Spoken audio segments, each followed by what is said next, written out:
Welcome to Mukta series. ড্রামার শুরুতেই আমাদেরকে দেখানো হয় একটি মেয়ে চ্যাং নামের একজন জেনারেলকে মেরে ফেলছে। এই মেয়েটি হলো ফ্ল্যাশ সেক্টর একজন কিলার, এর নাম হলো শাওরেন। সেই লোককে মারার পর শাওরেনের কাছে একটি ছবি আসে। শাওরেনের নেক্সট টার্গেট হলো এই ছেলেটাই। এরপর আমাদেরকে একটি ব্রথাল মানে পতিতালয় দেখানো হয়। এখানে আমরা সেই ছেলেটাকে দেখতে পাই যার ছবি আমরা শাওরেনের কাছে দেখেছি। নিচে অনেকগুলো মেয়ে নাচ করছিল, আর এই মেয়েদের মধ্যে শাওরেনও ছিল। এই ছেলেটি এই রাজ্যের সপ্তম রাজকুমার, ওর নাম হলো জুনমো। জুনমো ড্রিঙ্ক করছিল। তার বন্ধু দাবাও এসে তাকে বলে, তুমি এখনো এত চিলমুড়ে আছো? কয়েকদিন পরে তোমার সঙ্গে এই রাজ্যের সবচেয়ে কুৎসিত মেয়ের বিয়ে হতে চলেছে। তোমার জায়গায় আমি থাকলে আমার মাথাই খারাপ হয়ে যেত। তখন সেখানে একটি মেয়ে ড্রিঙ্ক নিয়ে আসে, কিন্তু দাবাও তাকে ড্রিঙ্ক করতে দেয় না। মেয়েটা যখনই চাকু দিয়ে তার উপর আক্রমণ করতে যায়, তখন জুনমো তাকে আটকে ফেলে। ওই সময় নিচ থেকে আরেকটি ড্যান্সার সেখানে চলে আসে, তবে সেও জুনমোর সঙ্গে পারে না, উল্টো জুনমোই তাকে মেরে ফেলে। সবাই তখন ভয়ে দৌড়ে পালিয়ে যায়, শুধুমাত্র শাওরেন সেখানে থাকে। সে জুনমোর দিকে মেহুয়া ব্লেড ছুড়ে দেয়, কিন্তু জুনমো সেগুলোকে ডজ করে তার কাছে চলে আসে। তারা কিছুক্ষণ ফাইট করার পর জুনমো শাওরেনকে আটকে দিয়ে বলে, তো তুমি হলে আসল কিলার, আর ওরা শুধুমাত্র তোমার লোক ছিল। শাওরেন তাকে অনেকভাবে মারার চেষ্টা করে, তবে জুনমো তাকে মাটির সঙ্গে আটকে ফেলে আর বলে, তোমার কাছে অনেক অস্ত্র আছে, কিন্তু এখন আর তুমি এই অস্ত্রগুলো ব্যবহার করতে পারবে না। শাওরেন তখন তার কানে একটা কামড় দেয় আর বলে, আমাকে যদি ছেড়ে না দাও তাহলে আমি তোমার কান ছিঁড়ে ফেলবো। জুনমো তখন তাকে ছেড়ে দেয়। শাওরেন দেখতে পায় জুনমোর কাছ থেকে একটা জেট পড়ে গেছে, যেটা দেখে শাওরেন মনে মনে বলে, আমার বাবার জেট ওর কাছে কিভাবে আসলো। এরপর সে সেখান থেকে পালিয়ে আসে। তখন দাবাও এসে জুনমোকে বলে, আরে তোমার কান এত লাল হলো কিভাবে? কিন্তু জুনমো কোনো কথা না বলে বাড়ি যেতে থাকে। এরপর 3 দিন পরের সিন দেখানো হয়। আজ জুনমোর বিয়ে হয়েছে। দাবাও তার কানের সামনে এসে সানাই বাজাতে থাকে। জুনমো তাকে থামতে বলে। সেখানে আরেকজন লোক আসে, এনার নাম হলো মই। মই বলে, রাজকুমার এবার আপনার ভেতরে যাওয়া উচিত। জুনমো বলে, আমি একজনের জন্য অপেক্ষা করছি। তখনই রাজ্যের যুবরাজ অর্থাৎ জুনমোর বড় ভাই সেখানে আসে। সে বলে, জুনমো আমি তোমার বউ দেখতে এসেছি। মই বলে, যুবরাজ একজনের বাসর ঘরে আরেকজনের যাওয়া ঠিক না। যুবরাজ বলে, তুমি আমাকে বাধা দিচ্ছ? জুনমো বলে, কোনো ব্যাপার না, এই বিয়েটা ভাইয়া আমার জন্য ঠিক করেছে, তাই উনার অধিকার আছে। যুবরাজ সবাইকে বলে, এই তোমরা কি জানো, লুয়ের মেয়ে এই পুরো রাজ্যের মধ্যে সবচেয়ে কুৎসিত দেখতে। তার বয়স 20-এর বেশি, অথচ কোনো বিয়ের প্রস্তাব আজ পর্যন্ত তার আসেনি। আমি ভাবতেও পারছি না যে তুমি কেমন কপাল নিয়ে জন্মেছ। এগুলো বলতে বলতে সে হাসতে থাকে। এরপর তারা ভেতরে যায়। তখন আমরা দেখতে পাই বউ বসে বসে আপেল খাচ্ছিল, কিন্তু মানুষের আসা শব্দ শুনে সে ঠিক করে বসে।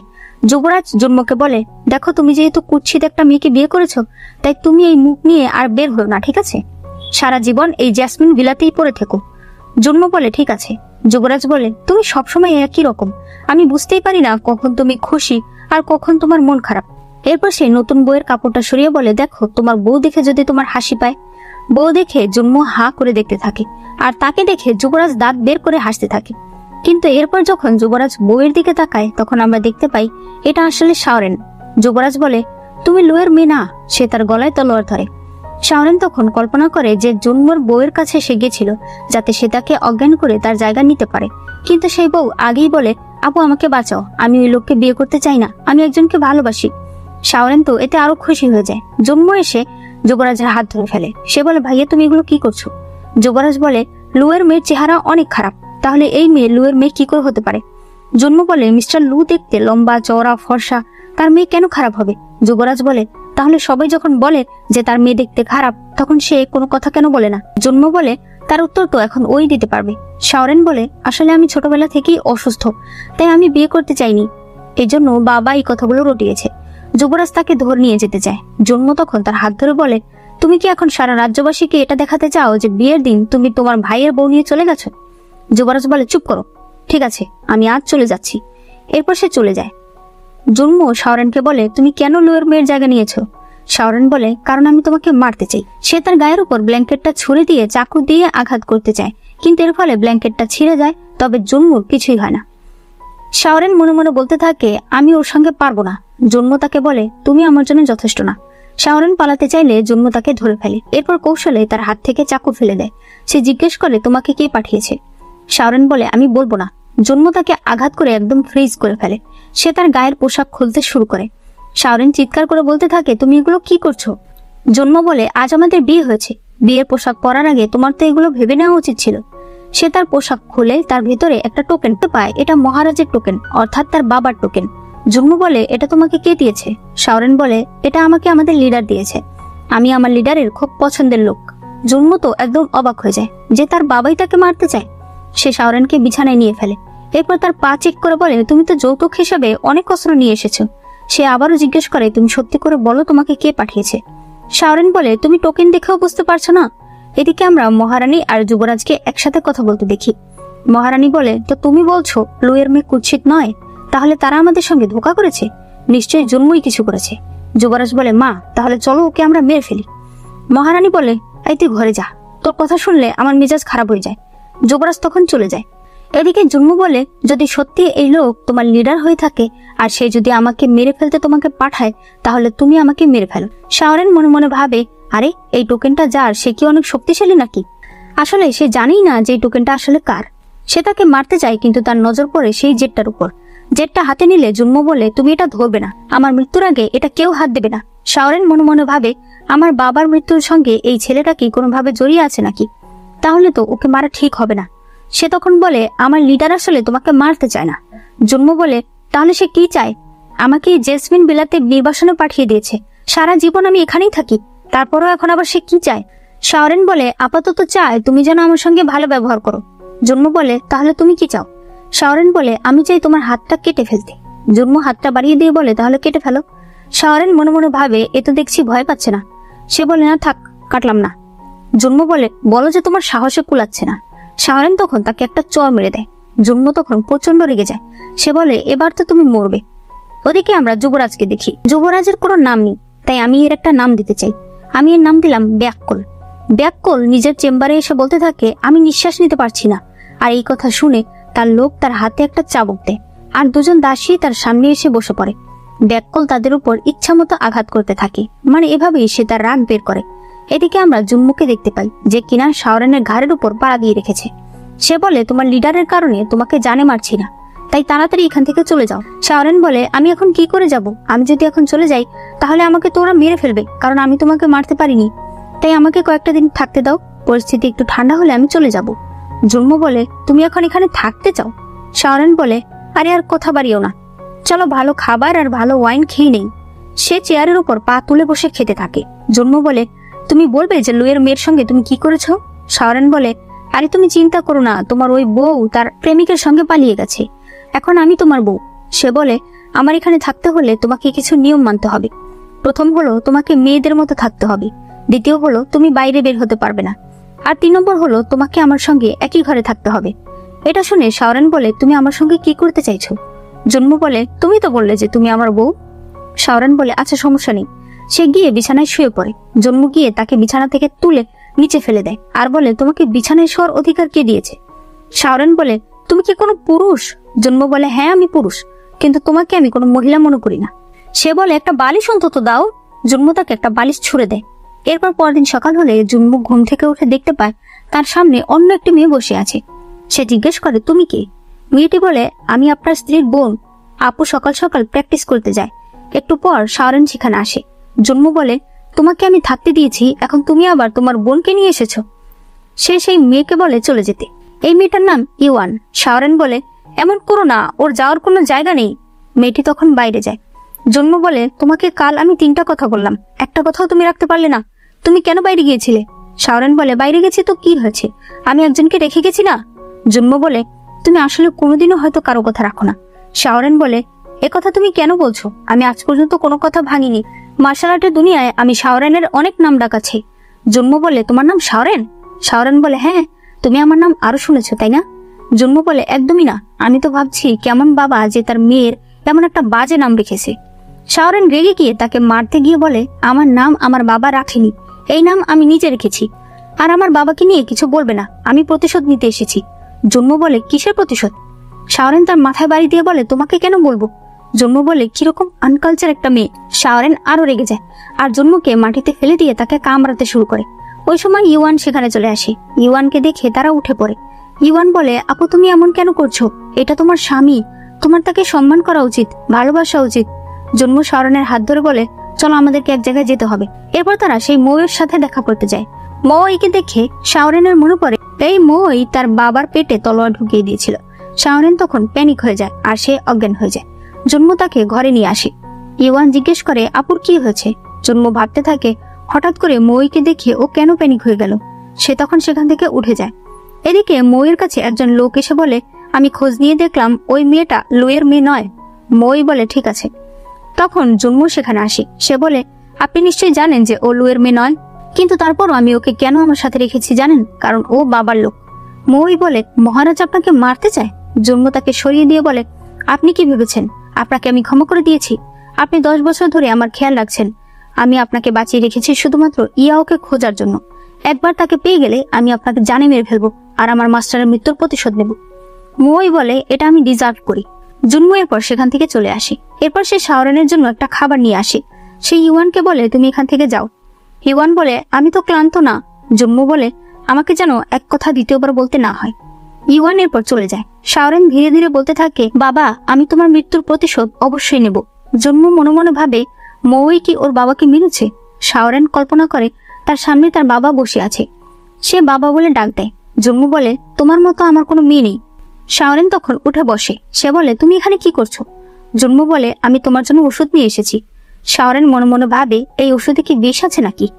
জন্ম মনে মনে ভাবে ও কেন খাচ্ছে না, ও কি চাইছে আমি ওকে খাইয়ে দেই? শাওরেন বলে বিষ থাকলেও কোনো উপায় নেই, আমাকে খেতেই হবে। জন্ম বলে তাহলে ঠিক আছে খাইয়ে দেই আমি। কিন্তু ওষুধ মুখে নিয়েই শাওরেন সেটা মুখ থেকে ছুঁড়ে মারে। এরপর আবার হাত দিয়ে জন্মের মুখ মুছতে থাকে আর বলতে থাকে আমাকে মাফ করে দাও, আসলে এত গরম যে আমি আর মুখে রাখতে পারলাম না। তারা দুজনেই তখন অকওয়ার্ড হয়ে যায়। জন্ম ওষুধ তার হাতে দিয়ে বলে তুমি একাই খাও। শাওরেন ওষুধ খেতে খেতে বলে কি তিতা। জন্ম মনে মনে ভাবে ইয়াও ওষুধ খেতে পারতো না। সে শাওরেনের মুখে একটা চকলেট দেয়, কিন্তু শাওরেন তার হাতে কামড় দিয়ে দেয়। এরপর বলে তুমি না গিয়ে তোমার মুখটা ধুয়ে আসো, নইলে তোমার শরীর থেকে গন্ধ আসবে। জন্ম বলে ঠিক আছে আমি যাচ্ছি। এরপর রাতে শাওরেন মইকে মারতে আসে। ওই সময় জন্ম সেখানে চলে আসে। জন্ম মইকে সেখান থেকে চলে যেতে বলে। শাওরেন রাগে জন্মকেই মারতে চায়, কিন্তু সে জন্মর সঙ্গে পারে না। জন্ম তাকে অজ্ঞান করে ফেলে। এরপর তাকে ঘরে এনে শুইয়ে দেয়। সে মনে মনে বলতে থাকে যদি ইয়াও বেঁচে থাকে তাহলে সেও ওর বয়সী হবে। তখনই শাওরেন উঠে পড়ে। জন্ম বলে তুমি আমাকে বলো তোমার বাবার নাম কি? মই কি তোমার বাবাকে মেরেছে? শাওরেন মনে মনে ভাবে সত্যিটা ওকে জানতে দেয়া যাবে না। সে তখন বলে আমি মইকে মারতে চাই না, আমার লিডার মারতে চাই। জন্ম বলে ও আচ্ছা, তাহলে তোমার লিডারকে বলে দিও যে সময় হলে আমি নিজেই মইকে মেরে ফেলবো। শাওরেন মনে মনে ভাবে ওইগুলো কি বলছে। সে তখন বলে আচ্ছা ঠিক আছে আমি বলে দেব। জন্ম এরপর বাইরে যায়। সে মইকে বলে আমি যদি আরেকটু দেরিতে আসতাম তুমি কি শাওরেনকে মেরে ফেলতে? মই বলে আমাকে ক্ষমা করে দেবেন, আমি আপনার জন্য 10,000 আর্মি তৈরি করেছি, শুধুমাত্র আপনার একটা আদেশের অপেক্ষায় আছি। আপনি একবার বললেই আমরা রাজপ্রাসাদ ঘেরাও করব। জন্ম বলে আপনারা কি আমার কথা একবারও বুঝতে পারেন না? মই বলে আপনাকে এখানে নির্বাসনে দিয়ে ওই মা আর ছেলে মিলে রাজপ্রাসাদে আনন্দ ভোগ করছে, এমনকি তার ছেলেকে যুবরাজ ঘোষণা করে দিয়েছে। আমরা সাধারণ জনগণ এটা কখনোই চাই না। একদিন আপনাকে বাঁচাতে গিয়েই আমাদের অনেকগুলো জেনারেল মারা গেছে, আপনি কি তাদের একটু মূল্য দেবেন না? জন্ম বলে আমার নিজের যদি সম্মতি না থাকতো তাহলে কারো ক্ষমতা নেই যে আমাকে নির্বাসনে পাঠিয়ে দেবে। আমি এই খুন, রাহাজানি, রক্তপাত এগুলো পছন্দ করি না। আমি একটু শান্তিতে বাঁচতে চাই, এটাও কি আপনারা আমাকে করতে দেবেন না? মই বলে কিন্তু আপনি একজন রাজকুমার, আপনার কাঁধে দায়িত্ব রয়েছে, সেই দায়িত্ব আপনাকে বুঝে নিতে হবে। জন্ম তখন বলে আমি আর কিছু শুনতে চাই না। সেই পর বাইরে চলে আসে একা একা প্র্যাকটিস করার জন্য। তখন কিছু সন্ত্রাসী চলে আসে। জন্ম সেকেন্ডের মধ্যে তাদেরকে মেরে ফেলে। এরপর মই এসে বলে আমি খোঁজ নিয়ে জানতে পেরেছি এরা হলো যুবরাজ ব্যাককোলের লোক। জন্ম বলে আমি আগেই জানি। মই বলে আপনি কি বুঝতে পারছেন না ওরা মা ছেলে আপনাকে বাঁচতে দেবে না?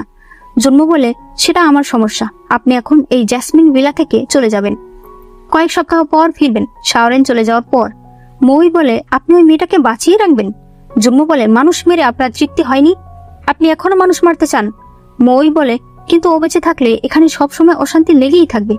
তবে একটা উপায় আছে রাজকুমার, আপনি দেখতে ভালো, যে কোনো মেয়েরাই আপনার জন্য পাগল হয়ে যাবে। আপনি যদি শাওরানের সঙ্গে একটু ভালো করে ব্যবহার করেন, যদি তার একটু যত্ন করেন, তাহলে হয়তো সে আপনাকে সাহায্য করতে পারে। এরপর মই চলে যায়। জন্ম শাওরানের জন্য রাইস বল বানিয়ে নিয়ে যায়। শাওরান বলে মই কোথায়? জন্ম বলে মই এই প্রাসাদ ছেড়ে চলে গেছে, আমি তোমার জন্য এটা বানিয়ে এনেছি। শাওরানের এটা দেখে সন্দেহ হয়, সে ওই খাবার খেতে চায় না। সে মইর ঘরে গিয়ে মইকে খুঁজতে থাকে। জন্ম সেখানেও খাবার নিয়ে পৌঁছে যায়। সে মনে মনে বলতে থাকে মই তো বললো ভালো ব্যবহার করলে ও নাকি আমার উপর খুশি হবে। আমি তো তার কিছুই দেখছি না। জন্মু আবারও বলে, এটা খেয়ে নাও, আমি নিজের হাতে তোমার জন্য বানিয়েছি। শাওরেন সেটা খেতে যায়, তবে এটা গরম থাকায় সে আবারও সেটা মুখ থেকে ফেলে দেয়। এরপর সে বলতে থাকে, দেখো তুমি আমাকে বলে দাও মই কোথায়, আমি মইকে মেরে ফেলবো। জন্মু বলে, তুমি মহারাজকে বলে দিও যে মইকে আমি দেখে নেব। শাওরেন বলে, মহারাজ? মহারাজের কথা কোত্থেকে আসলো? জন্মু বলে, তুমি মহারাজকে চেনো না? শাওরেন বলে, অবশ্যই চিনি, সে পুরো রাজ্যের রাজা। সে মনে মনে বলতে থাকে, ও হঠাৎ করে মহারাজের কথা কেন বললো? জন্মু বুঝে যায় শাওরেন আসলে তাকে মিথ্যা বলেছে, সে আসলে মহারাজকে চেনেই না। জন্মু তখন চলে আসে।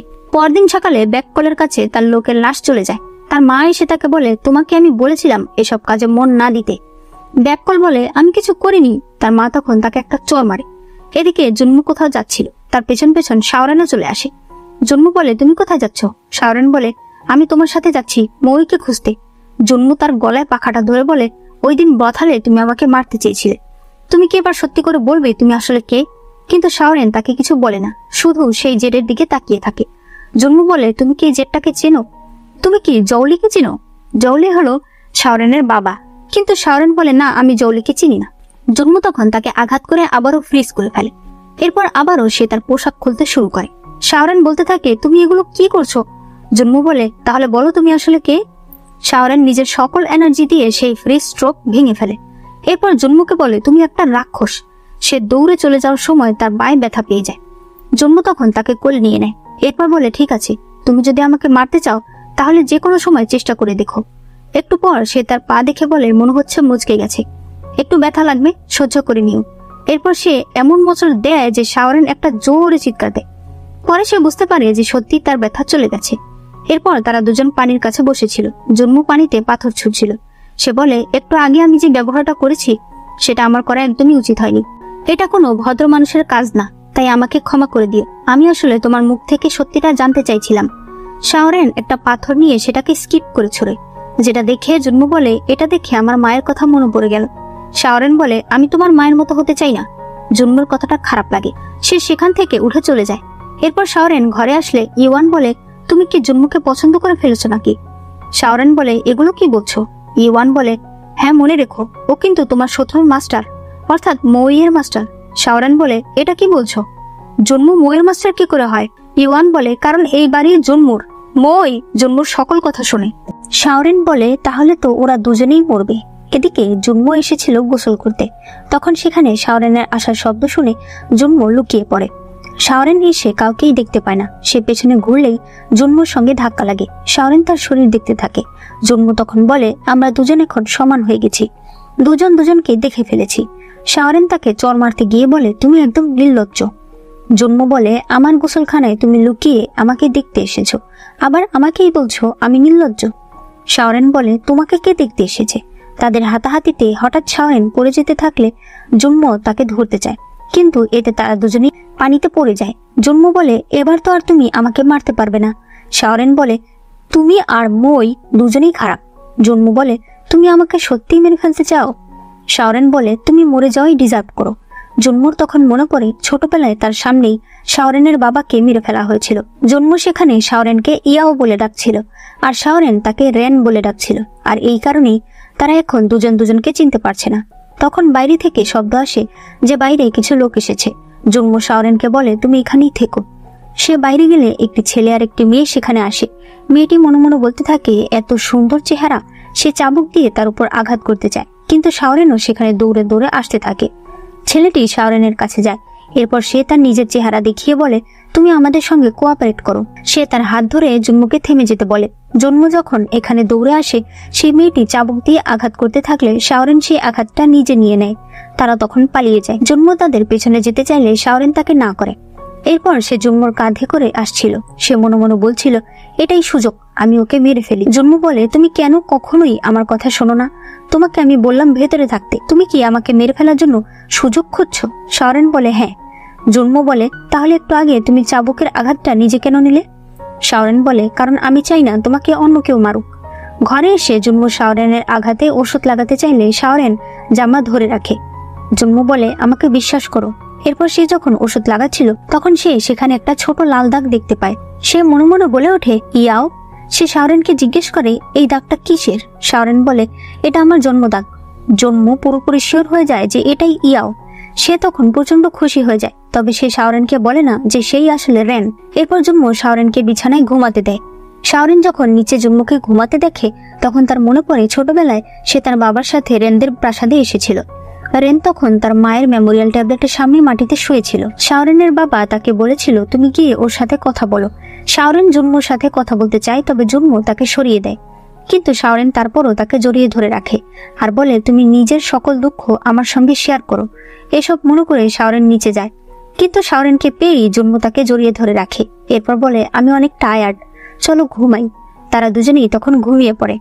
সকাল হলে ইওয়ান এসে শাওরেনকে ডাকতে থাকে। শাওরেন বলে তুমি এখানে কি করছো? জন্ম বলে তুমি কবে একটু ভদ্রতা শিখবে বলো তো? ইওয়ান বলে বাইরে আপুর দুজন আত্মীয় এসেছে, তাই আমি আপুকে ডাকতে এসেছি। তারা বাইরে গেলে দেখতে পায় আসলে কাল রাতে সেই দুজন সন্ত্রাসী এসেছে। শাওরেন বলে আমি এদেরকে চিনি না। জন্ম আসলে সেই মেয়েটি বলে আমার নাম শাচান, আমি শাওরেনের খালাতো বোন। ছেলেটি বলে আমার নাম লি, আমি শাওরেনের খালাতো ভাই।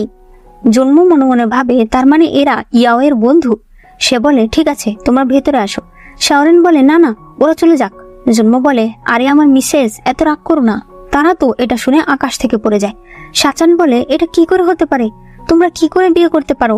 জন্ম বলে আমাদের অনেকদিন হয়েছে বিয়ে হয়েছে, এখনো তুমি তোমার আত্মীয়দের বলনি? এরপর তারা সবাই একসঙ্গে বসে খাবার খাচ্ছিল। জন্ম বলে ও তো শাওরেনের বোন, তাহলে তোমরা ওকে চেনো না? শাওরেন বলে না, ওরা চেনে না, কারণ ও হলো আমার দুঃসম্পর্কের বোন। তখন সেখানে দাবাও আসে। দাবাও এসে ইওয়ানের সঙ্গে বসে। দাবাও শাচানকে দেখে বলে এই বুঝি আমাদের ভাবি? জন্ম বলে চুপ কর। দাবাও বলে তাহলে ওইটা বুঝি আমাদের ভাবি? জন্ম আবারও বলে তুই চুপ কর। শাওরেন জন্মকে বলে তুমি চুপ করতে বললে কেন? ও আমাকে নিয়ে বুঝি তোমার লজ্জা করে? সে লিকে একটা চর মেরে বলে আমার পেট ভরে গেছে।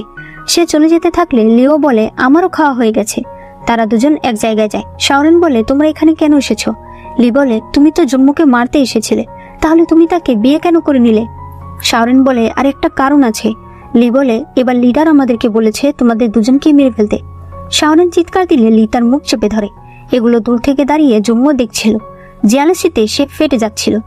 রাতে তারা তিনজন একসাথে কথা বলতে আসে। লি বলে আমাদেরকে শাওরেনকে সাহায্য করতে হবে। শাচান বলে তুমি নিজেই তো একটা অকর্মা, তুমি আবার ওদেরকে সাহায্য করবে? শাওরেন বলে তোমরা এখান থেকে কাল চলে যেও। শাচান বলে কেন? আমরা তোমার জন্য কম করেছি? এই কয়দিন ধরে কত সেনাদেরকে যে আমরা আটকেছি যে তারা যেন তোমাকে মারতে না আসে, আর তুমি আমাদের সঙ্গে এরকম করছো। শাওরেন বলে ঠিক আছে ধন্যবাদ। শাচান বলে তোমরা কি সত্যিই বিয়ে করেছো? শাওরেন বলে না। লি বলে আমি জানতাম। শাচান বলে আমিও জানতাম, কারণ জন্মর টেস্ট এত খারাপ হতে পারে না। শাওরেন বলে কেন, আমার মধ্যে কি সমস্যা আছে? শাচান বলে তোমার ফিগার দেখেছো? তোমার সঙ্গে কি জন্মকে মানায়?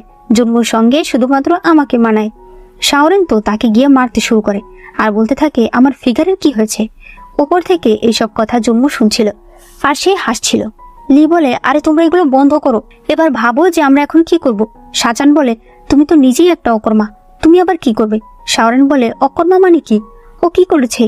শাচান বলে তুমি জানো না, তোমার জন্য ও মহারাজের টোকেন চুরি করেছে, এই জন্য ওকে সবাই মেরে ফেলতে চেয়েছিল। আমি না থাকলে ওকে সবাই মেরে ফেলতো। জন্ম এটা শুনে তো একদম অবাক হয়ে যায়। শাওরেন বলে মহারাজের টোকেন মানে? লি বলে শাওরেন তোমার মনে আছে তুমি আমাকে বলেছিলে যদি আমি তোমাকে এমন একটা কিছু এনে দিই যেটা দেখলে সবাই তোমাকে অনেক সম্মান করবে, সবাই তোমাকে ভয় পাবে, তাহলে তুমি আমাকে বিয়ে করবে? তাই আমি মহারাজের টোকেন চুরি করে এনেছিলাম। শাওরেন টোকেনটা বের করে বলে এটা মহারাজের টোকেন? শাচান বলে আয় আমার তো মনেই নেই, তুমি তো পড়তেই পারো না। সে সেটা ছুঁড়ে ফেলে দিয়ে বলে এটার কারণেই লিকে সবাই মেরে ফেলছিল, কোনো মতে তাদেরকে বুঝিয়ে আমি বাঁচিয়েছি। শাওরেন তখন কান্না শুরু করে দেয়। সে বলে লি তুমি এত বোকা কি করে হতে পারো? তুমি এত আঘাত কেন সহ্য করেছো? লে বলে এগুলো কিছু না, এগুলো সব একসময় ঠিক হয়ে যাবে। এসব শুনে জুম্মুর ব্যালেন্স বিগড়ে যায় আর সেখানে একটা শব্দ হয়। সবাই দৌড়ে বাইরে আসলে দেখা যায় চালের উপর একটা বিড়াল আছে। তারা মনে করে হয়তো বিড়ালটাই শব্দ করেছে। এরপর জন্মু একটা বালিশ হাতে নিয়ে নিজেকে বলতে থাকে যে সে কেন আগে শাওরেনের সঙ্গে এত খারাপ ব্যবহার করেছে। শাওরেন তখন সেখানে চলে আসে। জন্মু তাকে বলে তোমার কথা বলা শেষ? শাওরেন বলে তার মানে তুমি সেখানে ছিলে? তুমি যদি আমাকে বলে দাও যে তুমি এই জেটটা কোথায় পেয়েছো তাহলে আমি এখান থেকে চলে যাব। জন্মু বলে তুমি এখান থেকে চলে যেতে চাও? শাওরেন বলে তুমি বলে দাও তুমি এই জেটটা কোথায় পেয়েছো, আমি এখনই চলে যাব। জন্মু বলে আমি বাইরে যাচ্ছি। সে বাইরে চলে যায়। এদিকে ইওয়ানের কাছে দাবাও আসে। দাবাও বলে আমি তোমাকে বিয়ে করতে চাই। ইওয়ান বলে, আমাদের আজই দেখা হলো, তাহলে আপনি এসব কি বলছেন? দাবাও তার হাত ধরলে ইওয়ান তার হাত সরিয়ে নেয়। তখন সেখানে শাচান আসে। ইওয়ান তাকে ধরে বলে, এই ছেলেটা আমাকে ডিস্টার্ব করছে। দাবাও বলে, একদমই না, আমি ওনাকে বিয়ে করতে চাই। শাচান বলে, সেটা তো ভালো কথা। ইওয়ান বলে, এসব তুমি কি বলছো, আমি চলে যাচ্ছি। তার পেছনে দাবাও যেতে চাইলে শাচান তাকে ধরে ফেলে, কিন্তু দাবাও তাকে সরিয়ে দিয়ে চলে যায়। শাচান বলতে থাকে, এত শক্তি। এদিকে জন্মু ড্রিঙ্ক করছিল, তখন শাচান সেখানে আসে। জন্মু বলে, তুমি কি আমাকে বলবে ফ্ল্যাশ সেক্ট আসলে কি? শাচান বলে, ও তার মানে তুমি ছিলে ছাদে। সে জন্মুর গায়ে টাচ করতে থাকে। শাচান বলে, ফ্ল্যাশ সেক্ট হলো আন্ডারগ্রাউন্ডের সবচেয়ে বড় সেক্ট, যেখানে সব বড় বড় অ্যাসাসিনরা থাকে, যারা যে কাউকে মারার অর্ডার নেয় এবং একবার যদি তারা অর্ডার নিয়ে নেয় তাহলে তাকে তারা অবশ্যই মারে। এসব বলতে বলতে সে জন্মুর একদম কাছে চলে আসে। দূর থেকে শাওরেন তাকে দেখতে পায়। সে কাছে এসে জিজ্ঞেস করে, তুমি এখানে কি করছো? জন্মু শাচানকে ধন্যবাদ দিয়ে শাওরেনকে নিয়ে সেখান থেকে চলে যায়। শাওরেন বলে, তুমি কিন্তু ওর ফাঁদে পা দিও না, ও কিন্তু অনেক খারাপ। জন্মু বলে, ওকে দিয়ে আমার কিছু যায় আসে না, আমি শুধু তোমাকে নিয়ে চিন্তা করি। এরপর সে তাকে কিস করে দেয়, আর এরপর অজ্ঞান হয়ে পড়ে যায়। শাওরেনের মেজাজ খারাপ হয়ে যায়। সে ঘরে এসে ইওয়ানকে বলে, চলো আমরা এখনই বাড়ি ছেড়ে চলে যাব। ইওয়ান একটা কবুতরের কাছে একটা চিঠি দিয়ে কাউকে পাঠিয়ে দেয়। এরপর তারা সবাই যখন চলে যাচ্ছিল তখন সামনে জন্ম দাঁড়ায়। সে বলে, এভাবে তো তুমি যেতে পারবে না। শাওরেন তার দিকে মেহুয়া ব্লেড ছুড়ে দেয়, কিন্তু জন্মু সেভাবেই দাঁড়িয়ে থাকে। সে মনে মনে বলতে থাকে, আমাকে বাঁচাতে গিয়ে একদিন তোমার বাবা মারা গেছিল, আমার জন্যই তোমার জীবনটা শেষ হয়ে গেছে। তোমার হাতে মরে গেলেই হয়তো আমার এই ঋণ কেটে যাবে। শাওরেন যখন বুঝতে পারে যে জন্মু নিজেকে বাঁচানোর চেষ্টা করছে না, সে তখন আরেকটা ব্লেড ছুড়ে দিয়ে সেই ব্লেডটাকে আটকে দেয়। এরপর সে বলে, তুমি কি বাঁচতে চাও না? জন্মু বলে, তুমি আমাকে মেরে ফেলো, তুমি তো এই জন্যই এসেছো। লি তখন শাওরেনের হাত ধরে তাকে নিয়ে যায়। এদিকে শাহজাহান একটা সিক্রেট রুমে আসে। সেখানে এসে সে কিছু একটা খুঁজতে থাকে, আর এরপর সে একটি বই পেয়ে যায়। এই বইটাই সে খুঁজতে এসেছে। এদিকে জন্মুর কাছে তার বন্ধু আসে। সে বলে, ইওয়ান কোথায় গেছে? আমি তার কাছে যাব। জন্মু বলে, সে তোমাকে পছন্দ করে না। তাবা বলে, তো কি হয়েছে, আমি চেষ্টা করে যাব। আমি যদি চেষ্টাও না করি তাহলে তো আমি সারা জীবন পস্তাবো যে আমি আমার ভালোবাসার মানুষকে পাওয়ার জন্য কেন কোনো চেষ্টা করলাম না। এই কথা শোনার পর জন্মু তখনই দৌড়ে যায় শাওরেনকে ফিরিয়ে আনার জন্য। এদিকে শাওরেনরা যেতে যেতে একটা মেলায় এসে পৌঁছায়। সেখানে সে জন্মুর কথাগুলো মনে করতে থাকে। তখন সে বুঝতে পারে জন্মুই হলো তার ছোটবেলার বন্ধু রাজকুমার রেন। সে তখন দৌড়ে চলে আসে আবার জন্মুর বাড়িতে, কিন্তু লি তাকে বারবার বলছিল, চলো আমরা চলে যাই। শাচান বলে, তুমি ওকে কেন জোর করছো? তুমি কি বুঝতে পারছো না যে ও তোমাকে পছন্দ করে না? আর আরেকটা কথা, জন্মু বাড়িতে নেই। আমি দেখলাম ও সেই মোটা ছেলেটার সঙ্গে দৌড়ে কোথাও যাচ্ছে, হয়তো তোমাকে আনতে যাচ্ছিল। শাওরেন এরপর আবার সেই মেলায় যায়। সে জন্মুকে খুঁজতে থাকে, তবে তাকে পায় না, তাই সে রেন বলে ডাকতে থাকে।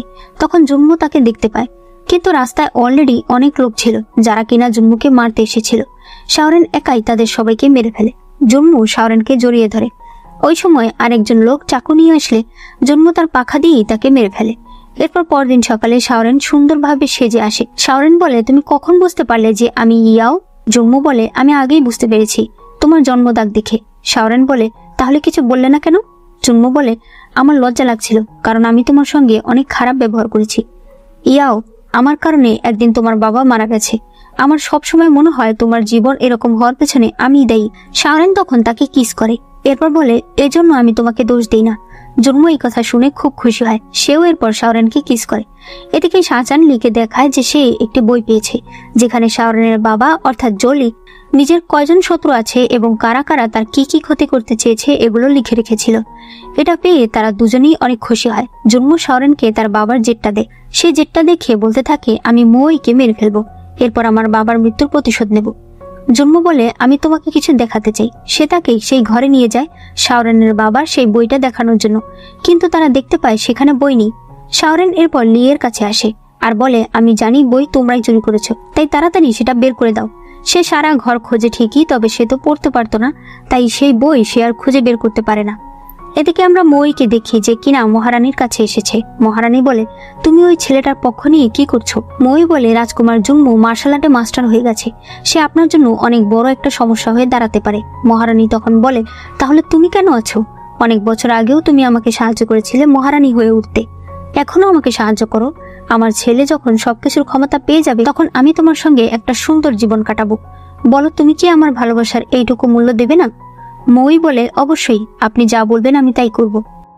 এদিকে ইওয়ান শাওরেনকে বলে, আপু তুমি কাল রাতে আমাকে ফেলে চলে এসেছো। শাওরেন বলে, আরে আমার তোমার কথা মনেই ছিল না। উপর থেকে জুম্মু বলে, দাবাও কোথায়? দাবাও তো তোমার সঙ্গে থাকার কথা। ইওয়ান বলে, উনি আমার সঙ্গে কিভাবে থাকবে, আমি তো একাই ছিলাম। এরপর তারা যখন চলে যাচ্ছিল, জুম্মু খেয়াল করে ইওয়ানের জামায় এক ফোঁটা রক্ত লেগে আছে। একটু পর প্রাসাদে দাবাওয়ের লাশ সহ দাবাওয়ের বাবা আসে। সে বলে, আমি আমার ছেলের মৃত্যুর কারণ জানতে চাই। জুম্মু দাবাওয়ের এই অবস্থা দেখে তার খুবই খারাপ লাগে। সে তার লোকজনদের বলে ইওয়ানকে এখানে ডেকে নিয়ে আসতে। ইওয়ান এসে দাবাওকে দেখে ভয় পেয়ে যায়। জুম্মু বলে, গতকাল দাবাও সর্বশেষ এই মেয়েটার সঙ্গে দেখা করেছিল। শাওরেন বলে, গতকাল আমাদের উপর আক্রমণ হয়েছিল, তাই এটা বলা যায় না যে দাবাওকে আসলে কে মেরেছে। জুম্মু দাবাওয়ের বাবাকে এখন চলে যেতে বলে, কিন্তু সে যেতে চায় না। তখন সেখানে মই চলে আসে, কিন্তু দাবাওয়ের বাবা এখান থেকে যেতে চাইছিল না। জুম্মু তখন তাকে আঘাত করে দেয়। মই বলে, এখন তুমি দাবাওকে নিয়ে এখান থেকে চলে যাও, এই বিষয়টা আমরা দেখছি। তারা চলে যাওয়ার পরপরই শাওরেন মইকে মারতে চায়। মই তাকে বলে, তুমি আমাকে মারার অনেক সময় পাবে, কিন্তু তুমি কি জানো পাহাড়ের বরফ সরে গেছে, তোমার বাবার লাশ এবং বাকি সৈন্যদের লাশও বেরিয়ে এসেছে, তুমি কি তাদেরকে দেখতে চাও না? এই কথা শুনে শাওরেন তখনই তার বাবাকে দেখতে আসে। সে তার বাবার লাশ দেখে কাঁদতে থাকে। তখন জুম্মু সেখানে আসে। শাওরেন তাকে বলে, তুমি এখানে আসবে না। সে তাকে একটা লাথি মেরে ফেলে দেয়। এরপর আবার তলোয়ার দিয়েও তাকে আঘাত করে। জুম্মু বলে, হ্যাঁ আমি এগুলো ডিজার্ভ করি। জুম্মু দেখতে পায় পেছন থেকে কেউ একজন তীর মেরে শাওরেনকে মেরে ফেলতে চায়, তাই সে তলোয়ারটা আরো ভেতরে নিয়ে শাওরেনকে ঘুরিয়ে দেয় এবং তীর তার শরীরে ঢুকে যায়। শাওরেন তখন কান্না শুরু করে দেয়। জুম্মু বলে, তুমি বিশ্বাস করো, আমি কখনোই মইকে সাপোর্ট করিনি, কখনোই আমি তার সঙ্গে কোনো কাজ করিনি। এরপর জুম্মু অজ্ঞান হয়ে যায়। এরপর দেখা যায় শাওরেন জুম্মুর খেয়াল রাখছিল। একটু পর জুম্মুর জ্ঞান ফিরে আসে, আর সে বলে, আমি মাস্টারের মৃত্যুর গভীরে যাব। এরপর দেখা যায় সবাই মিলে মইকে জিজ্ঞেস করছে যে কেন সে শাওরেনের বাবাকে মেরেছিল। মই বলে, মহারাজ আদেশ করেছিল, কারণ ফ্যাং নামে একজন জেনারেল এটা প্রমাণ করেছিল যে জলি পার্শ্ববর্তী রাজ্যের সঙ্গে মিলে এই রাজ্যে বিদ্রোহ করতে চায়। তারা বলে, সেই ফ্যাং কোথায়? মই বলে, সে 16 বছর আগেই মারা গেছে। মই বলে, 16 বছর আগে জলি অনেক ভালো একজন জেনারেল ছিল। সে যুদ্ধ শেষ করে এসে মহারাজের কাছে নিজের সকল কিছু জমা দিয়ে দেয়। এরপর সে মহারাজকে বলে, এখন আমি রিজাইন করতে চাই, আমি আমার পরিবার, আমার মেয়েকে নিয়ে শান্তিতে থাকতে চাই, আমি আর এই জেনারেলের পদে থাকতে চাই না। মহারাজ তার কথা মেনে নেয়। এর কিছুদিন পরেই একজন এসে একটা প্রমাণ দেখায়, যেখানে দেখা যায় জলি আসলে বিদ্রোহ করতে চাইছে। জলিকে মারার জন্যই অনেক সেনারা তাকে ঘেরাও করে ফেলে। সেখানে মই জুম্মুকে নিয়ে যায়। মই বলে, রাজকুমার এখানে এসেছে তোমাকে এটা বলতে যে তুমি যেন স্যারেন্ডার করে নাও। জুম্মু এগিয়ে যখন শাওরেনের কাছে যাচ্ছিল, তখন কেউ একজন তীর মেরে তাকে মেরে ফেলতে চায়। ওই সময় জলি এসে সেই তীরটা নিজের শরীরে নিয়ে নেয়। শাওরেন বলে, মিথ্যে কথা, বাবা যদি বিদ্রোহী করতে চাইতো তাহলে সে নিজের মিলিটারি পাওয়ার সব ছেড়ে দিল কেন? মই বলে, তোমার মনে যদি এই প্রশ্ন আসে তাহলে তুমি কি বুঝতে পারছো না যে মহারাজের মনেও এই প্রশ্নটা এসেছিল? কিন্তু আমি তোমাকে একটা কথা বলে দিই, তলোয়ার যদি বেশি ধারালো হয়ে যায় তাহলে সেই তলোয়ার দিয়ে মালিকেরও হাত কাটার ভয় থাকে। এই কারণেই মহারাজ নিজেই আসলে জলিকে মেরে ফেলতে চেয়েছিল। এটা তো ছিল শুধুমাত্র বাইরের কথা, রাজপ্রাসাদের ভেতরে এর চেয়েও বড় ষড়যন্ত্র চলছিল। শুধুমাত্র যুবরাজ আর সপ্তম রাজকুমার বাদে বাকি সকল রাজকুমাররা এক রাতের মধ্যে মারা যায়। ওই সময়কার সকল কঙ্কুবাইন ছেলে জন্ম দেওয়ার জন্য ভয় পেত। রাজকুমার জন্মুকে মারার অনেক চেষ্টা করা হয়েছে, তবে শেষমেশ তাকে নির্বাসনে এই জ্যাসমিন বিলাতে পাঠিয়ে দেওয়া হয়েছে। জন্মু বলে, আমি সিংহাসন চাই না। মই বলে, আপনি চান না, কিন্তু জলি চাইতো যে আপনি সিংহাসনে বসুন। আমরা সবাই চাই যে আপনি সিংহাসনে বসুন। তারা এই কথা শুনে অবাক হয়ে যায় যে জলি আসলে জন্মুকে যুবরাজ বানাতে চেয়েছিল। মই বলে, রাজকুমার একবার ভালো করে ভেবে দেখুন, 16 বছর আগে এতগুলো খুন হয়েছে, রাজপ্রাসাদের এতগুলো রাজকুমার মারা গেছে, সাধারণ মানুষের উপর এত অত্যাচার হয়েছে, এগুলোর বিচার কি আপনি করবেন না? আমরা আপনার কাছে বিচার চাই। তারা সবাই তখন মাটিতে বসে পড়ে। জুম্মু ঘরে এসে একা একা ড্রিঙ্ক করতে থাকে। শাওরেন বলে, তুমি কি সত্যি রাজা হতে চাও না? জুম্মু বলে, আমি যদি রাজা হতে চাইতাম তাহলে আমি কখনোই এই জ্যাসমিন বিলাতে আসতাম না। তখনই সে বুঝতে পারে ওয়াইনে কিছু মেশানো ছিল। সে বলে, আমাকে ডিটক্স করতে হবে, তুমি আমার জন্য একটু পানি রেডি করো। জুম্মু গোসল করতে যায়। সে শাওরেনকে বলে, আমাকে একটু বরফ এনে দাও, যতটা পারো। শাওরেন যখন বরফ আনতে যায় তখন একজন লোক তার উপর আক্রমণ করতে যায়। শাওরেন তাকে মেরে ফেলে ঠিকই, তবে সে ভাবতে থাকে হয়তো জুম্মুকেও কেউ মারতে চাইছে। দেখা যায় সত্যি জুম্মুকে মারতেও কেউ এসেছে, তবে শাওরেন এসে দেখতে পায় সেখানে সন্ত্রাসীরা সবাই মরে পড়ে আছে। আসলে জুম্মু তো এতটাও দুর্বল নয়। শাওরেন এরপর পানিতে বরফ দিয়ে দেয়, কিন্তু অতিরিক্ত ঠান্ডা হয়ে যাওয়ায় জুম্মুর শরীর ঠান্ডা হতে থাকে। শাওরেন তখন পানিতে নেমে তাকে জড়িয়ে ধরে রাখে। এভাবেই সারা রাত কেটে যায়। জুম্মুর জ্ঞান ফিরলে সে শাওরেনকে দেখে অনেক খুশি হয়। এদিকে মই তার বাড়ির বাটলারকে বলতে থাকে, এই ছেলেগুলো সবাই এখানেই কাজ করে, তাহলে ওরা কেন রাজকুমারকে মারতে চাইলো? তুমি এক কাজ করো, সবার লাশ দাফন করে দাও, আর তুমিও এবার বাড়ি চলে যাও, তোমার অনেক বয়স হয়েছে, তোমাকে আর কাজ করতে হবে না। অন্যদিকে শাহজাহান লিকে বোঝাতে থাকে যে শাওরেন তোমাকে পছন্দ করে না, তোমার উচিত ওর ডিসিশনকে সম্মান করা। লি বলে, তাহলে চলো আমরা চলে যাই। শাহজাহান বলে, আমি এখন যেতে পারবো না। লি বলে, কেন? তখন মই বলে, কারণ ও এই সব কিছুর মধ্যে জড়িয়ে আছে। লি বলে, মানে কি? মই বলে, ও হলো ফ্যাং এর মেয়ে, ওই ফ্যাং যে কিনা একদিন শাওরেনের বাবাকে ফাঁসিয়েছিল। মই এসে তাদের দুজনকেই অজ্ঞান করে ফেলে। এদিকে জুনমো শাওরেনের কাছে এসে তাকে খাবার খেতে দেয়। এরপর তাকে বলে, আমাকে একবার শাহজাহান আর লিয়ের কাছে যেতে হবে, কারণ ওদের পরিচয় নিয়ে কিছু সন্দেহ আছে। শাওরেন তার কথা বুঝতে না পারলে জুনমো তাকে বলে যে শাহজাহান হলো আসলে সেই ফ্যাং এর মেয়ে। শাওরেন এরপর শাহজাহানের সঙ্গে দেখা করতে আসে। সে বলে, তুমি তো দেখছি অনেক চালাক, আমি তো ভাবতেও পারি না যে আমার বন্ধুত্বের সুযোগ নিয়ে তুমি আমার সঙ্গে এত বড় নাটক করবে। এদিকে জুনমো মইকে জলের সেই বইটা দেখিয়ে বলে, এই বইয়ের পৃষ্ঠা ছেঁড়া কেন? মই বলে, এই বইটা শাহজাহানের কাছে ছিল, হয়তো শাহজাহান নিজের পরিচয় লুকানোর জন্য জলি ফ্যাংয়ের নামে যা যা লিখেছিল সেই পৃষ্ঠাগুলো ছিঁড়ে ফেলেছে। জন্মু বলে, তোমার কি মনে হয় ওরা আমাকে বিষ দিয়েছে?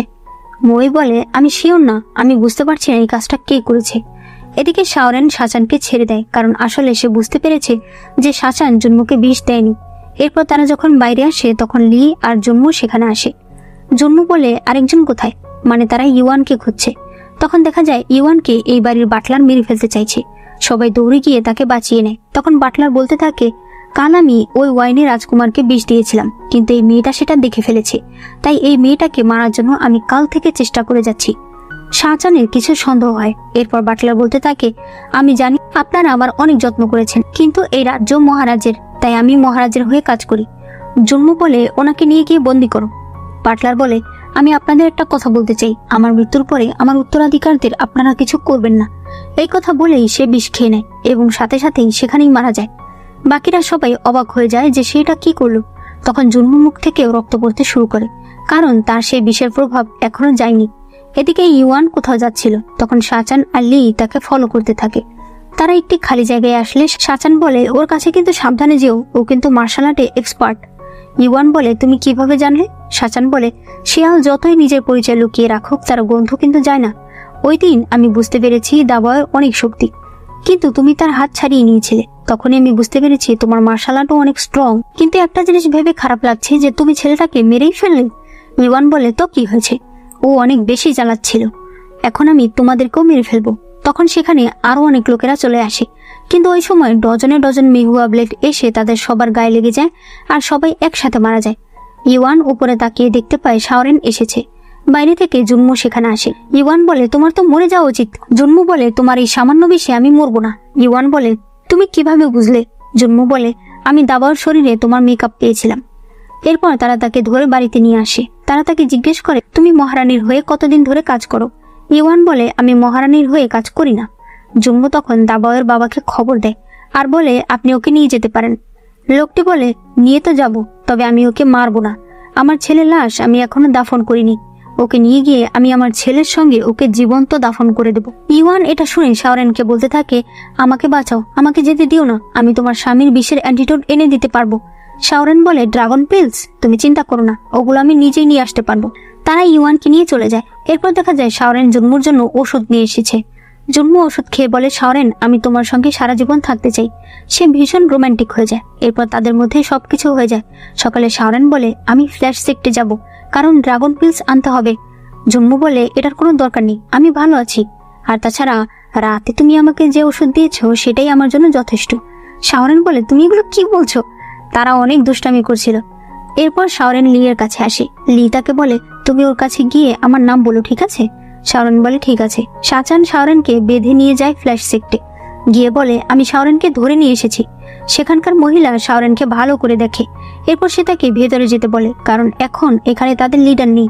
লিডার আসলে এরপর তাদের বিচার হবে। সেই সুযোগে শাওরেন আর শাহজাহান এক জায়গায় যাচ্ছিল। শাওরেন বলে, আগে আমাদেরকে বিষের রানীর কাছে যেতে হবে। শাহজাহান বলে, তুমি তো ড্রাগন পিলস নিতে এসেছো। শাওরেন বলে, হ্যাঁ নিতে এসেছি, কিন্তু ওই পিল বিষের রানী মডিফাই করে দেয়, এরপর সেটা খাওয়ার উপযোগী হয়। এরপর সে কিছু ওষুধ গায়ে মেখে নেয়, কারণ বিষের রানীর প্যালেসে অনেক বিষাক্ত পোকামাকড় ঘোরে। তারা যাতে তাদের আক্রমণ করতে না পারে। শাহজাহান করে কি সেই বিষের পাউডারগুলো নিজের চেহারায় মেখে নেয়, কারণ সে চায় না কোনো পোকামাকড় তার মুখে কামড় দিক। একটু পর সে বলে, দেখো তো আমার চেহারা এত চুলকাচ্ছে কেন? শাওরেন বলে, এত চুলকিও না, তোমাকে দেখতে অনেক সুন্দর লাগছে। শাহজাহান তো অনেক খুশি হয়ে যায়। এরপর তারা বিষের রানীর কাছে আসে। তাকে দেখে তো তারা অবাক হয়ে যায়। বিষের রানী যখন জানতে পারে যে এটা শাওরেন, সে তখন বলে, আমি তোমাদের কাজ করব না। শাওরেন তখন তার জামা ধরে বলে, আমাকে সাহায্য করুন, আমার স্বামী অসুস্থ। একটু পর সে অসুস্থ হয়ে যেতে থাকে। বিষের রানী বলে, তুমি আমার জামা ধরেছো, আমার জামায় অনেক পরিমাণে বিষ থাকে, তাই এবার তোমাকে মরে যেতে হবে। শাহজাহান বলে, তুমি ওর সঙ্গে এরকমটা কেন করছো? বিষের রানী বলে, কারণ লি ওকে বিয়ে করেছে। লি ওকে এত পছন্দ কেন করে? শাহজাহান বলে, লি ওকে বিয়ে করেনি, ওর স্বামীর নাম জন্ম। বিষের রানী বলে, কিন্তু ও তো শাওরেন। শাহজাহান বলে, হ্যাঁ ও শাওরেন, আর লি ওকে অনেক পছন্দ করে, কিন্তু ও আরেকজনকে পছন্দ করে আর তাকেই বিয়ে করেছে। বিষের রানী তখন তাকে একটা অ্যান্টিডোট দেয়। এরপর তাকে বলে, দেখো তোমার স্বামীকে বাঁচানোর উপায় আছে, কিন্তু ওই ড্রাগন পিলস আনতে গেলে তোমাকে অনেক কিছুর সম্মুখীন হতে হবে। প্রথমত তুমি অনেক হ্যালুসিনেট করতে থাকবে, তোমাকে বুঝতে হবে কোনটা তোমার স্বপ্ন আর কোনটা তোমার বাস্তবতা। শাওরেন এগুলোতে রাজি হয়ে যায়। এরপর সে যখন ড্রাগন পিলস আনতে যায় তখন সত্যিই সে বিভিন্ন কিছু হ্যালুসিনেট করতে থাকে। একসময় সে অজ্ঞান হয়ে পড়ে যায়। তখন একটা বিষাক্ত সাপ এসে তাকে কামড় দেয়। সাপের কামড়ে শাওরেনের জ্ঞান ফিরে আসে। সে তখন তাড়াতাড়ি সেই ড্রাগন পিলস আনতে যায়, কিন্তু সেখানেও একজন তাকে বাধা দেয়। তার সঙ্গে ফাইট করে শাওরেন ড্রাগন পিলস আনতে পারে ঠিকই, তবে সে অর্ধেকটাই আনতে পারে। সে ফিরে আসলে তারা দুজন অনেক খুশি হয়। শাওরেন বলে, আমি অর্ধেক কিনেছি, এটা কি আমার স্বামীকে বাঁচাতে পারবে? বিষের রানী বলে, হ্যাঁ পারবে। তখন শাওরেন অজ্ঞান হয়ে যায়। বিষের রানী দেখতে পায় তার শরীরে একটা সাপের কামড়ের দাগ রয়েছে। এরপর সে তার চিকিৎসা করে, কিন্তু বিষের রানী অবাক হয়ে যায় যে শাওরেনের শরীর আসলে সেই বিষ অ্যাবজর্ব করে নিয়েছে। এই বিষের কারণে তার শরীরে তেমন একটা প্রভাব পড়েনি। এদিকে জুনমু লিয়ের গলায় তলোয়ার ধরে বলে, শাওরেন কোথায় গেছে, আমাকে তাড়াতাড়ি বলো। লি মাটিতে বসে বলে, আমি বলতে পারবো না, বললে শাওরেন আমার সঙ্গে আর কথা বলবে না। জুনমু বলে, শাওরেন আমার স্ত্রী, যদি আমাকে না বলো তাহলে শাওরেনের সঙ্গে আমি তোমাকে দেখাই করতে দেব না। লি বলে, তুমি আমার উপর থেকে প্রতিশোধ নিচ্ছ নাকি? তখনই শাওরেন সেখানে চলে আসে। জন্মু তাকে জড়িয়ে ধরে। শাহজাহান লিকে নিয়ে চলে যায়। শাওরেন এরপর তাকে সেই ওষুধটা দেখায় আর বলে, জানো এই ওষুধটা আনতে আমার কত কষ্ট হয়েছে। আমার শরীরে বিষ ঢুকে গিয়েছিল, আমি হ্যালোসিনেট করে অজ্ঞান হয়ে গিয়েছিলাম, একটা বিষাক্ত সাপ আমাকে কামড় দিয়েছে। এগুলো শুনেই জুম্মুর চোখ থেকে পানি পড়তে শুরু করে। শাওরেন তখন ভয় পেয়ে বলে, আমি তো মিথ্যে কথা বলেছি, এগুলো কিছুই হয়নি। জুম্মু ওষুধটা খেয়ে নেয় আর এরপর শাওরেনকে একটা কিস করে। তখন মই এসে বলে, রাজপ্রাসাদ থেকে খবর এসেছে, প্রাসাদের অবস্থা নাকি খুবই খারাপ, আমরা কি সৈন্য নিয়ে আক্রমণ করব? জন্মু বলে, কোনো দরকার নেই, আমি একাই গিয়ে আগে প্রাসাদের অবস্থা ভালো করে দেখি। এরপর তারা প্রাসাদের কাছে আসে, কিন্তু তাদেরকে ভেতরে যেতে দেওয়া হচ্ছিল না। সেনাপ্রধান বলে, প্রাসাদের সকল সৈনিক এখন যুবরাজের, তাই রাজকুমার আমরা এই বিষয়ে কিছুই করতে পারবো না। জন্মু বলে, এখন কি নিজের বাড়িতে আসতে হলেও আমাকে যুবরাজের অনুমতি নিতে হবে?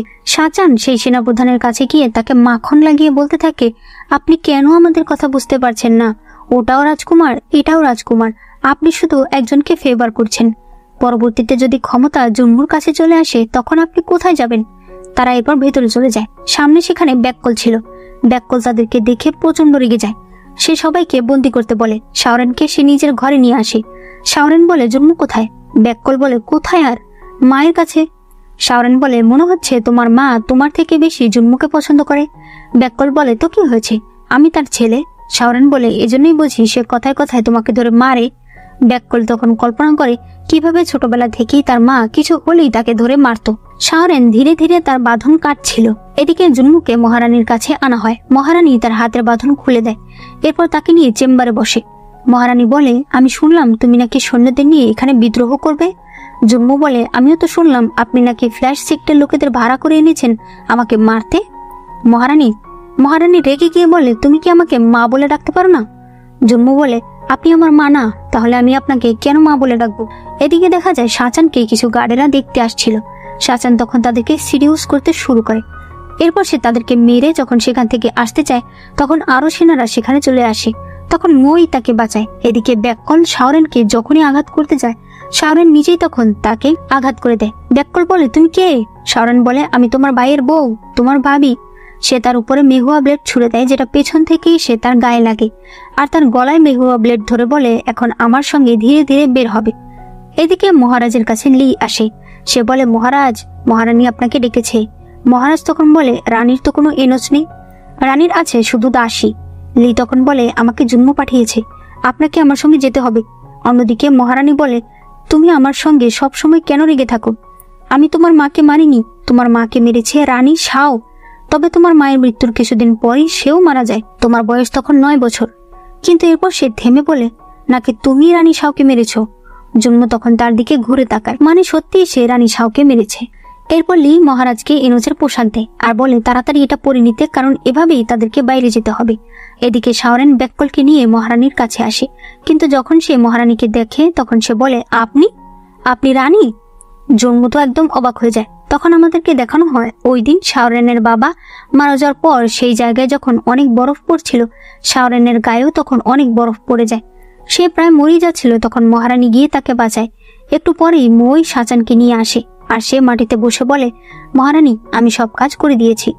সবাই তো একদম অবাক হয়ে যায়। তারা বলে, আপনি এটা কি করছেন? মহারানী বলে, ও আমার লোক, ও তো আমার কাজই করবে। শাওরেন তাকে মারতে চাইলে রানী তার উপর মিহুয়া ব্লেড ছুড়ে দেয়। শাওরেন বলে, আমার তো মনেই ছিল না যে আপনার কাছেও মিহুয়া ব্লেড আছে। আসলে মহারানী তাকে মিহুয়া ব্লেড চালানো শিখিয়েছে। শাওরেনের হাত কেটে গেছে দেখে জম্মু তার হাত বেঁধে দেয়। রানী বলে, এগুলো করে লাভ নেই, দাগ ঠিকই থেকে যাবে। শাওরেন বলে, আপনি তাহলে আমাকে কেন বাঁচিয়েছিলেন, আর কেনই বা আমাকে মার্শাল আর্ট শিখিয়েছেন? মহারানী বলে, কারণ তোমার বাবার প্রতি আমার ঋণ রয়েছে। এই কথা শুনে মই অবাক হয়। রানী বলে, যখন আমারও ছেলে হয় তখন রানী শাওয়েরও ছেলে হয়, কিন্তু রানী শাওকে সবাই বেশি ভালোবাসতো কারণ তার বাবা অনেক প্রভাবশালী লোক ছিল। সহজেই সে মহারাজের প্রিয় হয়ে ওঠে। আর আমাকে তো দাসীরা পর্যন্ত দেখতে পারতো না, দাসীরাও আমার সঙ্গে অনেক খারাপ ব্যবহার করত। তখন একদিন জলি সেখানে আসে। সে দাসীকে বকে বলে যে দাসীর জায়গা আমার থেকে অনেক নিচে। তার কথাগুলো শুনে আমার অনেক ভালো লাগে। আমি তার কাছে মার্শাল আর্ট শিখি। সে আমাকে বলেছিল, আমি যদি নিজে শক্তিশালী হই তাহলে আমার অন্য কারো সাহায্যের প্রয়োজন নেই, আমি নিজেই নিজেকে বাঁচানোর জন্য যথেষ্ট হব। কিন্তু সবকিছু যখন আমি পেয়ে যাই তখন আমি বুঝতে পারি জলি আসলে সপ্তম রাজকুমারকে বেশি আদর করে। সে তাকে নিজের শিষ্য বানিয়েছে, এমনকি তাকেই সে যুবরাজ হিসেবে দেখতে চায়। তখন আমি প্ল্যান করে ফ্যাংকে দিয়ে জলিকে ফাঁসিয়ে দেই, আর এরপর মহারাজের আদেশে জলিকে মেরে ফেলা হয়। এরপর সে মইকে বলতে থাকে, তুমি কেন দাঁড়িয়ে আছো, ওদের সবাইকে মেরে ফেলো। মই তখন বলে, এখনো কি আমার আপনাকে বিশ্বাস করা উচিত? আপনি আমাদের সবার বিশ্বাস নিয়ে খেলেছেন। যখন প্রয়োজন হয়েছে আমাদেরকে ব্যবহার করেছেন, প্রয়োজন শেষ হয়ে গেলে আপনি তাদেরকে মেরে ফেলেছেন। আমাকে দিয়ে এর আগেও আপনি কাজ করিয়েছেন। আপনি আমাকে সবসময় বলেছেন সব ঠিক হয়ে গেলে আপনি আমার সঙ্গে সংসার করবেন, কিন্তু আমি তো তার কিছুই দেখতে পারছি না। আমার তো আসলে আপনাকে মেরে ফেলা উচিত। মহারানী তখন বাইরে চলে আসে। মইও তার সাথে সাথে বাইরে আসে। মহারানী বলে, তোমার মনে হয় তুমি আমার সাথে পারবে? মই তার সঙ্গে চরম লেভেলের ফাইট করে, তবে মই মহারানীর সঙ্গে পারে না। মই বলে, আমি আপনার জন্য কত কিছু করেছি, আপনার জন্য আমি বাকি সব রাজকুমারকে মেরে ফেলেছি, আপনি যা বলেছেন আমি তাই করেছি, আর আজ আপনার হাতেই আমি মরে যাচ্ছি। মই এরপর মারা যায়। রানী বলতে থাকে, তুমি আগে আমার অনেক কাজে লেগেছিলে, কিন্তু এখন তোমাকে আমার আর প্রয়োজন নেই। তখন বাকিরাও সেখানে চলে আসে। ব্যাককল তার মাকে বলে, মা আমাকে বাঁচাও, কিন্তু তার মা উল্টো তাকে আঘাত করে দেয়। তখন মহারাজও সেখানে আসে। মহারাজ বলতে থাকে, এই মহিলাকে তোমরা মেরে ফেলো। আগে রানী শাও অনেক খারাপ ছিল। জম্মু, তার কথা যদি আমি না শুনতাম, রানী শাও তার পরিবার নিয়ে আমাকে অনেক কষ্ট দিত। আমি ভেবেছিলাম শাওকে মেরে ফেললে হয়তো প্রাসাদটা একটু শান্তি হবে, কিন্তু না, এই মহিলা আরো খারাপ। জম্মু তখন বলে, বাবা দয়া করে এবার থামো, শাওকে তুমি নয় বরং আমি মেরেছিলাম। মহারাজ বলে, কি বললে তুমি? মহারানী বলে, দেখেছেন মহারাজ, 9 বছরের একটা ছেলে মানুষ মারতে পারে, ভাবা যায়? শাওরান বলে, নিজের মায়ের মৃত্যুর প্রতিশোধ নেওয়া কি ভুল, আর আপনি যেটা করে আসছেন সেটা ঠিক? হঠাৎ করেই ব্যাককল অসুস্থ হয়ে যায় আর সে মাটিতে পড়ে যায়। রানী শাওরেনকে বলে, তুমি আমাকে বিষ দিয়েছ? শাওরেন বলে, কিছুদিন আগে আমাকে একটা বিষাক্ত সাপ কামড় দেয়, এরপর থেকে আমার রক্ত পুরোটাই বিষাক্ত হয়ে গেছে। সাচান বলে, বিশ্বের রানী তো ওর রক্ত দেখে ভয় পেয়ে গেছে, এবার তো আপনি এমনিতেই শেষ। ব্যাককল তার মাকে বলে, মা আমাকে বাঁচাও। তার মা বলে, চুপ কর, তুই আমার ছেলে না, আমার ছেলে অনেক আগেই মারা গেছে, তোকে আমি আর একজনের কাছ থেকে নিয়ে এসেছিলাম। এই কথা শুনে ব্যাককল তখনই মারা যায়। রানী এরপর শাওরেনকে নিয়ে সেখান থেকে উধাও হয়ে যায়। তারা সবাই চারদিকে খুঁজতে থাকে, তবে তারা তাকে কোথাও পায় না। রানী শাওরেনকে নিয়ে আসে বিশ্বের রানীর কাছে। সে বিশ্বের রানীকে বলে যে তার শরীরে শাওরেনের রক্ত লেগেছিল, এখন তার শরীরে বিষ ঢুকে গেছে। বিশ্বের রানী বলে, আপনাকে 3 দিন 3 রাত এখানেই থাকতে হবে। রানী বলে, ঠিক আছে আমি থাকবো, তবে তুমি অন্য কাউকে নিয়ে আসবে না আমার সঙ্গে দেখা করতে, ঠিক আছে? এরপর দেখা যায় তারা 3 জন ফ্ল্যাশ সেক্টে আসে। জম্মু বলে, আমরা কিন্তু মরে যেতে পারি, শাচান বলে, আমরা যদি বেঁচে যাই তাহলে কি তুমি আমাকে তোমার দ্বিতীয় স্ত্রী বানাবে? লি বলে, আমি কি তাহলে শাওরানের দ্বিতীয় স্বামী হতে পারি? জন্ম তার হাতে একটি চাকু নেয়। লি তখন বলে, আরে আমরা তো মজা করছি। এরপরে তারা ভিতরে আসে। লিয়ের গলা শুনে বিশ্বের রানী দৌড়ে সেখানে আসে। সে তাকে নিয়ে বসায়। লি তার জন্য অনেক খাবার নিয়ে এসেছে। রানী তো এসব দেখে খুবই খুশি। জন্ম বিশ্বের রানীকে বলে, আমার স্ত্রী কোথায়? বিশ্বের রানী বলে, কে, শাওরেন? তারা বলে, হ্যাঁ। বিশ্বের রানী জন্মকে ভালো করে দেখে বলে, ওর টেস্ট তো অনেক খারাপ। কি দেখে তোমাকে পছন্দ করলো? শাচান বলে, তুমি কি বলছো এটা? ও যদি দেখতে ভালো না হয় তাহলে কে দেখতে ভালো? বিশ্বের রানী বলে, লি তো ওর থেকে দেখতে অনেক ভালো। লিয়ের হাত থেকে খাবার পড়ে যায়। আসলে বিশ্বের রানী লিকে পছন্দ করে। সে বলে, শাওরেন কোথায় আছে আমি জানি না। লি জিজ্ঞেস করে, মহারানী কোথায় আছে? বিশ্বের রানী বলে, ভেতরে আছে। তারা তখনই প্রস্তুত হয়ে যায়। বিশ্বের রানী বলে, আরে তোমরা কি করছো? ও এখন তোমাদেরকে মারতে পারবে না, কারণ ও নিজেই অনেক অসুস্থ। এদিকে আমরা শাওরেনকে দেখি যে কিনা খিদেতে পাগল হয়ে যাচ্ছিল। তার সঙ্গে একজন লোককে বসিয়ে রাখা হয়েছিল। লি বলে, আপনি কখন যাবেন? সেই লোকটি বলে, তুমি মারা গেলে আমি চলে যাব। উনি যখন তার আসল চেহারা দেখায়, শাওরেন তো একদম অবাক হয়ে যায়। আসলে 16 বছর আগে যে 12 জন জেনারেলের লিডার তার বাবা ছিল, সেই জেনারেলদের মধ্যেই একজন ছিল এই লোকটা। তাকেও মহারানী ভালোবাসার কথা বলে মন জয় করে রেখেছিল। আর সেই সময় থেকে এখন পর্যন্ত মহারানী তাকে ব্যবহার করে আসছে। তবে এই জন্য এই লোকের একটু ক্ষোভ নেই। সে মহারানীর জন্য জীবনও দিতে রাজি আছে। অন্যদিকে তারা সবাই মহারানীর কাছে আসে। জন্ম বলে, আপনি শাওরেনকে কোথায় রেখেছেন? আপনি কি চান আমাকে বলুন, আমি আপনাকে সেটাই দেব। কিন্তু শাওরেনকে আপনি ছেড়ে দিন। রানী বলে, ঠিক আছে, ছেড়ে দেব। তার আগে তুমি এদের দুজনকে মেরে ফেলো। জন্ম তার পাখাটা লিয়ের গলায় ধরে বলে, আমি আগে ওকে মারবো। বিশ্বের রানী এতে রেগে যায়। সে বলে, তুমি যদি লিকে মেরে ফেলো তাহলে আমি কথা দিচ্ছি আজ এখান থেকে কেউ বেঁচে ফিরতে পারবে না। মহারানী বলে, তার মানে তুমি লিকে পছন্দ করো? লি তো অবাক হয়ে যায়। বিশ্বের রানী বলে, এগুলো জোরে জোরে বলো না। শাচান লিকে বলে, জন্ম আমাদেরকে মারবে না। লি বলে, তুমি জানো এই মেয়েটার বয়স কত? ওর বয়স 60-এর উপরে। শাচানের তো মাথায় ঘুরে যায়। মহারানী বলে, ঠিক আছে, ওদেরকে মারতে হবে না, আমি শাওরেনকে ছেড়ে দেব। তবে তোমাকে কথা দিতে হবে যে এরপর তুমি আমাকে এই রাজ্যের রাজা, অর্থাৎ এখন থেকে আমার হুকুমই চলবে, সেটা ঘোষণা করে দেবে। জন্ম বলে, ঠিক আছে। এরপর তারা সেই জঙ্গলে যায়। রানী দূর থেকেই সে লোককে বলে, শাওরেনকে ছেড়ে দাও। একটু পর কুয়াশার ভেতর থেকে ধীরে ধীরে শাওরেন এখানে চলে আসে। এখানে এসেই সে মহারানীকে একটা চড় মারে। সে বলে, তুমি কি সত্যিই মানুষ? জীবনে বাঁচার জন্য কত মানুষের জীবন শেষ করে দিয়েছো, কত মানুষকে ব্যবহার করেছো, এখনো একজনকে এখানে রেখে দিয়েছো যার জীবনটা ধীরে ধীরে শেষ হয়ে যাচ্ছে। মহারানী বলে, জন্ম, এবার তোমার কথা রাখার সময় এসে গেছে। এখানে শাওরেন জানতে পারে যে জন্ম রানীকে পরবর্তী রাজা হিসেবে ঘোষণা করতে যাচ্ছে। এরপর দেখা যায় তারা যখন জানতে পেরেছে যে বিশ্বের রানীর বয়স 68 বছর, তারা তার কাছে বলতে থাকে, আমাদেরকেও তোমার শিষ্য বানিয়ে নাও, আর তোমার মতো এমন কিছু ফর্মুলা দাও যাতে আমরাও কোনোদিন বুড়ো না হই। এরপর শাওরেনেরা প্রাসাদে চলে আসে। তারা মহারানীকে ভালো পোশাক দেয় আর এটা অ্যানাউন্স করে দেয় যে মহারানী হবে পরবর্তী রুলার। মহারানী সুন্দর করে সেজে সিংহাসনে গিয়ে বসে। এরপর সে এক এক করে তার প্রিয় মানুষগুলোর কথা মনে পড়ে, যাদেরকে সে ব্যবহার করেছে, যারা তাকে সাহায্য করেছে, কিন্তু তবে সে তাদের কাউকেই বাঁচাতে পারেনি। এই কষ্টে মহারানী আত্মহত্যা করে। পরদিন সকালে শাওরেন জন্মকে বলে, তুমি কি আগেই বুঝতে পেরেছিলে যে রানী আসলে বাঁচবে না? জন্ম বলে, হ্যাঁ, ওনার চালচলন দেখে আমি আগেই বুঝতে পেরেছিলাম যে উনি বাঁচতে চায় না, কারণ ওনার একটা লোকও পৃথিবীতে নেই। শাওরেন বলে, তাহলে তো তুমি হবে এখন রাজা আর আমি মহারানী। জন্ম বলে, মহারানী হওয়া এত সহজ না। শাওরেন বলে, আমার জন্য তো সহজই, তুমি কি আর কোনো বিয়ে করতে পারবে নাকি? তুমি আর বিয়ে করলে যেদিন বিয়ে করবে ওই দিনই আমি তাদেরকে মেরে ফেলবো। জন্ম বলে, তাহলে আমি রাজাই হব না। সে দৌড়ে চলে যায়। এরপর দেখা যায় জন্মকে রাজার পোশাক পরানো হয়েছে। শাওরেন এসে তার মাথায় মহারাজের মুকুট পরিয়ে দেয়। শাওরেন বলে, তুমি কি এখন থেকে অনেক বিজি হয়ে যাবে? জন্ম বলে, আমি জীবনে যত ব্যস্তই হই একটা জিনিস সবসময় মনে রাখবে, দিন শেষে আমি তোমার কাছেই ফিরে আসব। এরপর সে তাকে কিস করে। জন্ম বলে, চলো এবার যাই, রাজা হিসেবে এবার সময় এসে গেছে রাজ্যের সেবা করা। এরপর তারা রাজ দরবারের দিকে যেতে থাকে। আর এখানেই এই সুন্দর ড্রামাটি শেষ হয়ে যায়। ড্রামাটি আমার কাছে অসম্ভব সুন্দর লেগেছে। তোমাদের কাছে কেমন লেগেছে সেটা অবশ্যই জানিয়ে দিও।